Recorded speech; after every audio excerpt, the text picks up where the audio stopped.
And speaking of characters, between this video and the last reaction, I've been trying to kind of pin down why I keep going on and on to you guys about how much I love these characters in K-On! And why it is that I at least, connected so quickly with them. And I think I've boiled it down to not only are they complex characters on their own, but they also have some really fascinating relationship webs between all four of them that are constantly being pulled on and developed and evolved as the story progresses. I'll show you what I mean with this totally academic character map that I prepared earlier. Hang on, let me just pull this up. Hey, okay, welcome to K-On! Lecture 101, Character Mapping. Just for the sake of analysis, I'm going to be spending the next couple of minutes mapping out our characters and their relationships with each other, at least as far as they stand right now.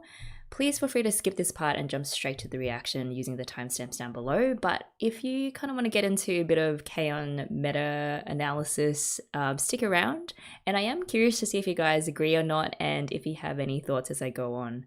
Alright, so as I said before, these characters have continued to reveal just how complicated and multifaceted they are with each episode. It's like real life people, right? No one ever just has one side to them, and often there's a lot of internal conflict between all the sides that make up me or you or these characters. So let's start with Mio. If there's one word that could describe our first impressions of Mio, it would be sensible, to me at least. She's got her head screwed on right, is really serious about practicing music and has everything in order, but then she's also extremely self-conscious, and whenever something slightly scary or embarrassing happens, that calm demeanor of her absolutely just falls apart and she goes into absolute panic mode. Ritsu, I would say on first impression, is equal parts mischievous and bold. Yeah, if there was one word to describe Ritsu, that would be it. She is super confident and is a serial prankster, particularly when it comes to Mio. And I think really it was her determination to get the Light Music Club going again that started it all in the first couple of episodes. But despite all the constant joking around and the showmanshipy flourishes in the way she talks, there have been moments when that side of her that's super caring deep down for her friends comes out, and we know that she's actually looking out for them and is really aware of how far she can push them or not. So yeah, that caring side of Ritsu I really appreciate seeing. And Mugi Mugi, she is still my best girl, and at first she kind of came off as very sophisticated, coming from a mega rich family background, and just in the way that she carried herself. But then slowly I don't even know what it was, I've just put question mark, unique side of her that is quite eccentric starts to emerge, and she kind of gives me like fish out of water kind of vibes, like she's a superior life form that just landed on Earth and is really curious about exploring it and poking things and whatnot. Basically, her mind works so differently to everyone else around her, which is partly why I love her so much. And then we have Yui. So here we see like the very first scene of Yui is her super klutzy side, her absent-mindedness, and I guess her inability to focus on more than one thing at a time. She's just a real scatterbrain or a klutz. But more and more we're getting why she is the lead of this group, and it's because her optimism and her insane musical talent and her shamelessness, really. I mean, but in a good way, that is able to really help the other girls envision how good of a band they could become. Right, so on their own, these different sides to each of these girls make for really interesting characters, but it's also how these different sides play against each other in an almost exponential kind of way that makes K-On! So good and so entertaining. So we have between Mio and Ritsu, we have like the old married couple. they fight a lot, they get on each other's nerves. Well, Ritsu probably gets on Mio's nerves a lot more, as evidenced by all the head bruises that she gets. They're like fire and ice, I guess, but at the end of the day, they know that they've got each other's backs, and they even understand each other without really having to communicate in words, which is so interesting. And they just give up this feeling like they're gonna always be together, like no matter what, even into the future. Okay, so between Ritsu and Yui, we have, of course, the infamous Dumb and Dumber vibe. Dumb and Dumber. And I think someone mentioned this before in a comment, but it's like they do the straight man, funny man comedy duo act. So they feed off each other's joke kind of energy until it grows and grows and confuses and annoys everyone else around them. But they also pay each other out a lot. So like they're pretty merciless when it comes to teasing each other as well. Okay, so Mio and Yui, I would say, like, I'm glad that we saw more of their relationship dynamic last episode, which I'd call kind of like best bandmates. And it's not that they're not good bandmates with like the other girls, but you know, being the lead singers, they have to kind of have each other's backs in a different way. So Mio, of course, being able to pick up where Yui might forget something or is concentrating too much on her guitar playing. But Yui also, like a couple episodes back, where she, in just a really carefree way, inspired Mio to really believe in the idea that they could actually grow as a band and be really, really good at it. So yeah, that was really, really nice to see. Okay, so we've also got Mio and Mugi, and again, in the last episode, I forget if it was 7 or 8, but I'm gonna call their vibe best girls. So unlike Ritsu and Yui, who don't really care for fashion and appearances, these two seem like they share clothing and diet tips, and they have a shared hatred for people whose metabolism is insane and can eat whatever they want. So it was nice to see them share that, you know, I guess they are both more sensitive to the challenges of being a high school girl than maybe the other two are, and I really want to see more of Mio and Mugi. I guess kind of the lesser known vibes are between Mugi and Ritsu, which someone did tell me that this comes later on, which I'm very excited to see. And between Mugi and Yui, I guess like food. So Yui is this bottomless pit, and Mugi just is so happy to feed her with the finest food in all the land. But I would be curious to see if there's more of an emotional development between these two. So to sum up, like the general rule is the messier this map, the more interesting the show. And my crappy writing probably helps with that. But like K-On! Is just really good with making you think a character is one thing, but bit by bit you discover that in fact they are so much more, and they might be flawed, but those contradictions and complexities just make them more interesting. Which brings me to Asuza, the new girl, who is a complete mystery at this point. And some of you commented that you were kind of unsure of her when she first showed up, but ended up loving her anyway. So I kind of get that. Like looking at this crazy character map or web, whatever, with these four, they are already quite well established character lanes and dynamics. And when you put 2 of them together, or 3 of them, or 4 of them, you just get these really interesting combinations, and it's deliciously complex. So throwing in a 5th character into the mix, I'd also wonder how they'd balance each other out. One, her own internal personality, like can she really distinguish herself from these 4? Plus just how she interacts with each of these girls. So I'm really looking forward to these next 2 episodes and, you know, continuing to make this map even messier. I'm just hoping that the other girls don't smother Asuza too much and don't show too much of their crazy energy too quickly, because I have a feeling that she's just gonna run straight for the door. Okay guys, let's jump straight into episode 10, training camp again. Alright, if you guys are ready, let's sync this in 3, 2, 1, play.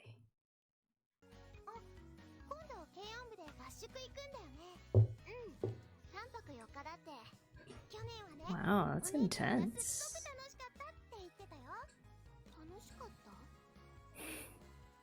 It's not meant to be fun. She still doesn't get it.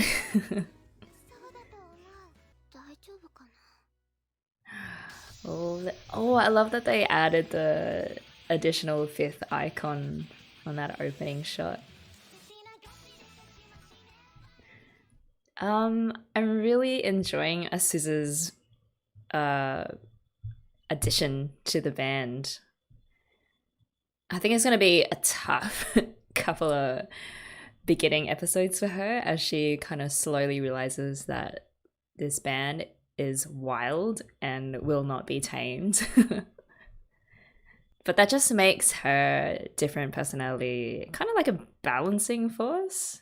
And I think it was way back in one of the earlier reactions where I was like, I mean, there's so much chaos and it's so fun, but they need someone to pull them back a little bit and just neutralize it a little bit more. And yeah, Azusa is it.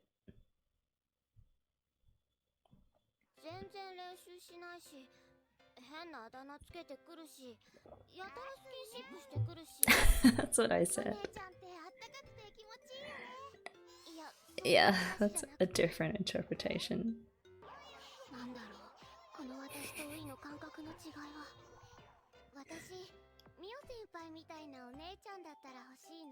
Oh.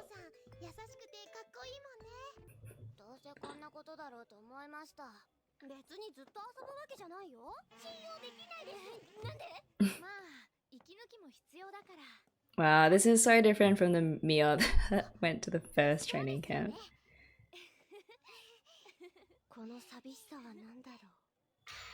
Oh, was that Ritsu being jealous? Because normally she's the one that gets all the head pats.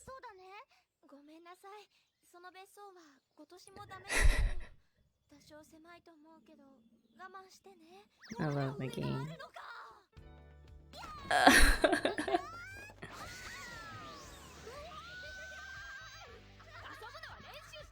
Doesn't matter, Mia's just gonna have as much fun as they are. Eventually.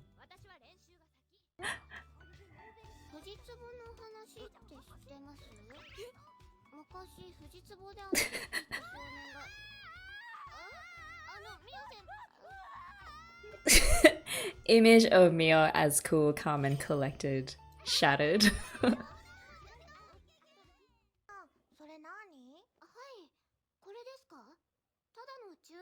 She doesn't need one because she has perfect pitch, right?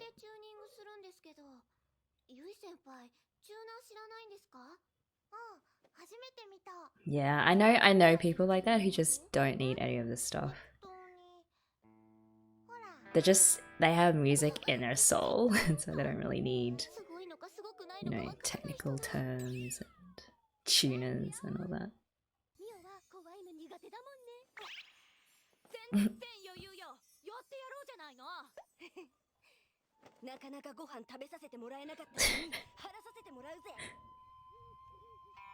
Ritsu totally plays Mio like a fiddle.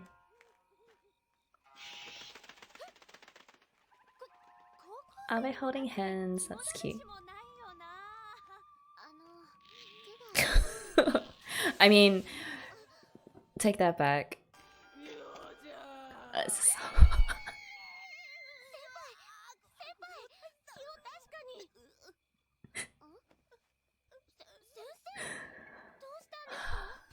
Well, the way that they blanked out Mio, that was really funny. Only in anime, man.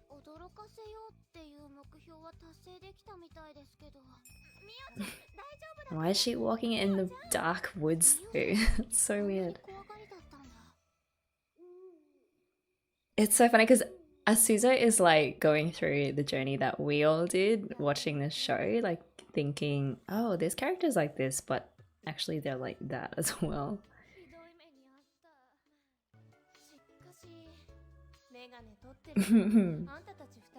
Yes.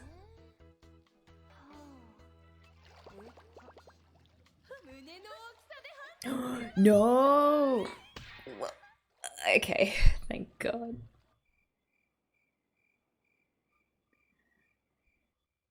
Sawako sensei is something else.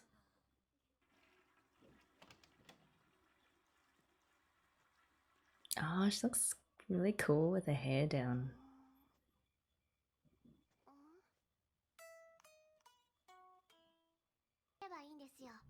I love that they're acting out this practicing bit as well. Like, you can really hear the differences and Yuri's struggling to get it right. It's not quite there yet.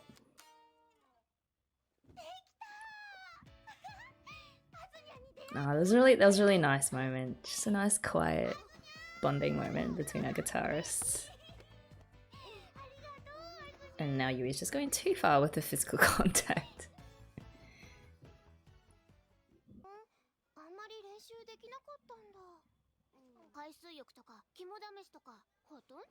But she enjoyed it.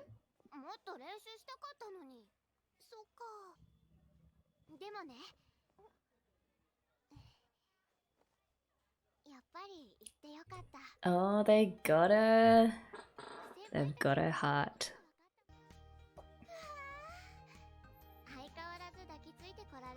Glommed onto me. Oh, that's so sweet. That's a great photo. That smile on her face tells you that she's all in now. Oh man.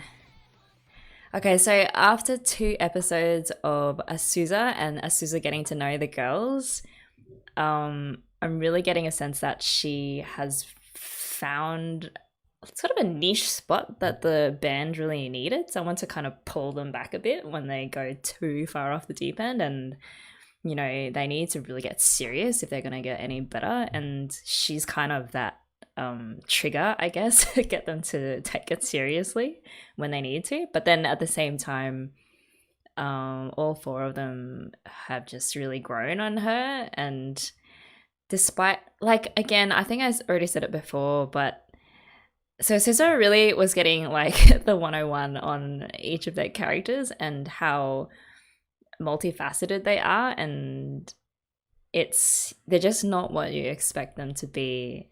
So in that sense, I really relate to Caesar, and I really like her.